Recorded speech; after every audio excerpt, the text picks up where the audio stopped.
मराठी चॅनलमध्ये तुमचं खूप खूप स्वागत आहे।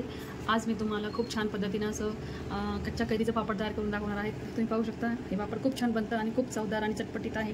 हे तुम्ही कधीही केव्हाही खाऊ शकता। आणि तुम्हाला जर माझ्या चॅनलची रेसिपी जर आवडली तर ही रेसिपी जर आवडली तर नक्कीच तुम्ही माझ्या चॅनलला लाईक आणि सबस्क्राईब जरूर करा आणि इतरांना शेअर देखील करा। आता ही रेसिपी कशी करायची आहे ते आपण पाहणार आहोत। सुरुवातीला आपण 7-8 अशा कैऱ्या घेतलेल्या आहेत कच्च्या। ह्या थोड्याशा अशा दबक्या आहेत, म्हणजे अशा एकदम कच्च्या सारख्या आहेत। आता ह्या सगळ्या आपण धुवून त्याचं वरचं म्हणजे टोक आहे ते काढून टाकलेलं आहे, चीक काढून टाकलेलं आहे। आता याला स्वच्छ धुतलं, त्याच्यानंतर याला आता आपण कुकरमध्ये शिजायला टाकणार आहोत। तसं तर कच्च्या कैरीचे खूप पदार्थ छान छान बनतात, पण हे पदार्थ पण खूप छान आहे, खूप चटपटीत आणि टेस्टी लागतं। तुम्ही नक्की करा असं। आता हे कुकरमध्ये मी थोडंसं 1.5 ग्लास पाणी घेतलेलं आहे। आता त्याच्यामध्ये ह्या 7-8 कैऱ्या अशा टाकून दिलेल्या आहेत। आता आपण याला निदान जवळपास 2 शिट्ट्या तरी होऊ देऊ। फुल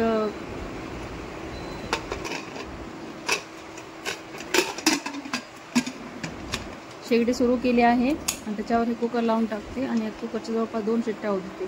मी शिजते वेळेस थोडंसं असं किंचित मीठ टाकलेलं आहे, जे रेकॉर्ड झालेलं नाही आहे, तरी तुम्हाला सांगते किंचित मीठ टाकायचं आहे। हे पात्र पाहू शकता तुम्ही, पण मध्येपर्यंत मीठ गेलं तर त्याची चवही छान लागते।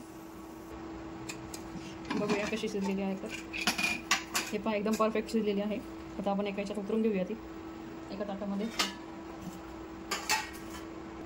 ते पूर्ण एका ताटामध्ये उतरून घ्यायचे आहे। हे पहा पाहू शकता तुम्ही, सगळ्या अशा आला साल्ट नाही गेला असं पूर्ण शिजलेले आहेत। आता आपण एक एक करून सगळं काढून घेऊया साल्टे व्यवस्थित, आणि त्याचा गर एका बाजूला काढून घेऊया। त्याला थोडंसं थंड होऊ दे, खूप गरम आहेत ते। पहा तर आपण आता याचं साल्ट काढून घेऊया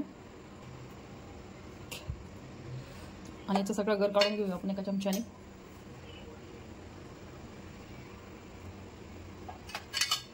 असं सगळ्या आंब्याचा आपल्याला गर काढून घ्यायचा आहे। मी सगळा गर काढून दाखवतो तुम्हाला।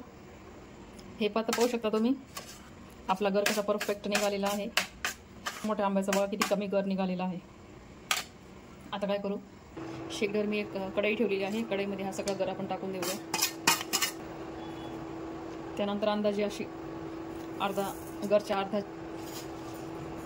अर्ध्यापेक्षा थोडीशी एक्स्ट्रा अशी साखर टाकून देऊया आपण, आणि त्याला आता मस्तपैकी हलवून घेऊया।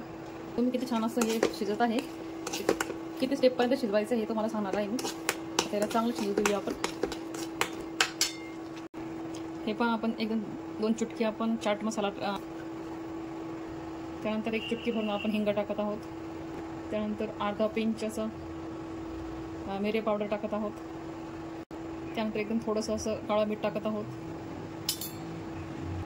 त्यानंतर अगदीच थोडंसं असं काळा मसाला टाकत आहोत। त्यानंतर थोडंसं आपलं पांढरं मीठ टाकत आहे। आता मस्तपैकी हे सगळं हलवून घेऊया, जेणेकरून आपला जो पापड बनणार ते एकदम चटपटीत बनला पाहिजे।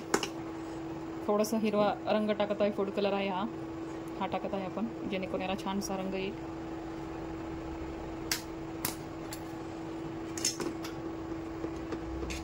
आणि याला चेक करायचं, कसं चेक करायचं आहे ते मी सांगते मला एकदा। चेक करण्यासाठी काय करायचं, अगदी थोडासा असा चमचा याच्यात टाकायचा आणि हे असं रेलतंय का बघायचं। प्लेट तिरपी केली तरी रेलतंय का, हे जर रेलत असेल तर आपण याला अजून शिजू द्यायचं आहे, आणि नाही रेललं तर समजून घ्यायचं आपलं परफेक्ट शिजलेलं आहे। थोडंसं रेलत आहे म्हणजे आपल्याला शिजवून द्यायचं आहे थोडंसं। आपण थोडंसं शिजून घेऊया याला। आपला हा पापड इतका चटपटीत आणि इतका चवदार बनत आहे ना की तुम्ही नक्कीच करून बघशाल अशी आशा आहे मला। आणि तुम्हाला माझ्या चॅनलवरच्या रेसिपी जर आवडली तर माझ्या चॅनलला लाईक आणि सबस्क्राईब जरूर करा, आणि इतरांना शेअर देखील करा। चमच्याने हलवतं ते सगळं हालत आहे, म्हणजे जेणेकरून आपलं लिक्विड एकदम परफेक्ट झालेलं आहे। आता आपण याला या स्टेजवर उतरून घेऊ शकतो, चेक करायची गरज पडणार नाही, थोडंसं हलवायला लागतं की सगळंच हालत आहे ते, म्हणजे चांगलं परफेक्ट शिजलेलं आहे। आता याला उतरून घेऊया आपण। आता काय करू, माझ्याकडे हा एक ट्रे आहे, तेल असतं ते लावून घेऊया आपण, जेणेकरून ते चिला नाही पाहिजे याला, आणि आणलं बरे तुम्ही देखील मग तूप कोराई पण लावू शकता, तुम्हाला जे वाटेल ते। आता आपण काय करू, हे सगळं मिश्रण याच्यावर ओतून घेऊया। खालून तेल आहे आणि त्यानंतर आपण असं थापून घेऊया आणि क्लिअर करून घेऊया।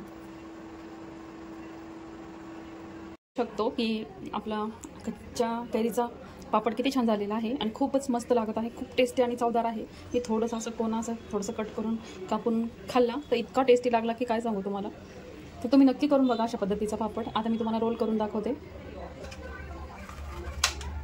आपल्याला हव्या त्या साईजनं आपण एका छुरीनं कट करून घेत आहोत.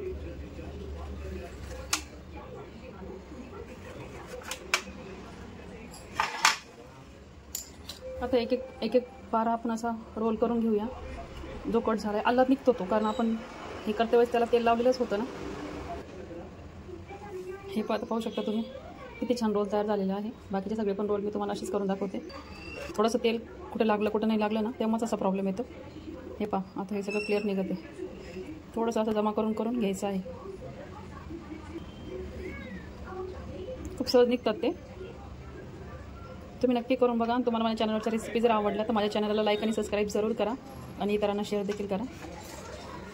सगळे रोल मी तुम्हाला काढून दाखवते एकदा. हे पहा बघा किती छान रोल तयार झालेले आहे. बघा बाकीचे सगळे रोल तयार करते मी. काय करायचं असं दोन्ही हाताने करायचं दोन्ही साईडला, जेणेकरून त्याला चिकटायला काही चान्सच राहत नाही. हे पहा आता हा रोल किती सुंदर आला. एका हाताने करत होतो ना तर ते एका साईडला चिकटत होतं. जिथं कुठं चिकटलं असं वाटतं तिथं कट करून टाकायचं. हे पहा किती सुंदर असा रोल तयार झालेला आहे. बघू शकता तुम्ही.